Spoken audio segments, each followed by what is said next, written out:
અમદાવાદના ચાંદલોડિયામાં ગેસના બાટલા લીક થતા આગનો બનાવ સામે આવ્યો। જો વાત કરવામાં આવે તો અમદાવાદના ચાંદલોડિયાના ભૈરવનાથ પરાઠામાં ગેસના બાટલા લીકેજ થતા આગ લાગવાની ઘટના સામે આવી હતી। ત્યારે મળતી માહિતી પ્રમાણે અમદાવાદના ઉમિયા હોલ પાસે આવેલા ભૈરવનાથ પરાઠા હાઉસમાં ગેસ સિલિન્ડર લીકેજ થતા સિલિન્ડર બ્લાસ્ટ થતા ભયાનક આગ લાગવા પામી હતી, જેના કારણે દુકાનોમાં પડેલો માલ સામાન ખાક થઈ જવા પામ્યો હતો। ત્યારે સદનસીબે ફાયર બ્રિગેડની ટીમો તાત્કાલિક ઘટના સ્થળે પહોંચીને આગ ઉપર કાબુ મેળવ્યો હતો।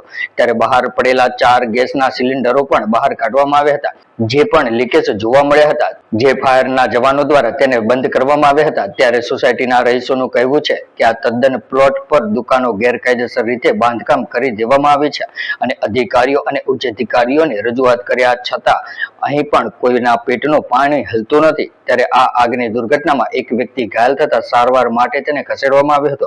ત્યારે વધુ સાચી વિગત તપાસના અંતે બહાર આવશે। Divisional fire officer P P 1:20 કલાકે નવરપુરા ફાયર સ્ટેશનને કોલ મળ્યો હતો। ચાંદલોડિયા રોડ પર એક દુકાનમાં આગ લાગેલી છે।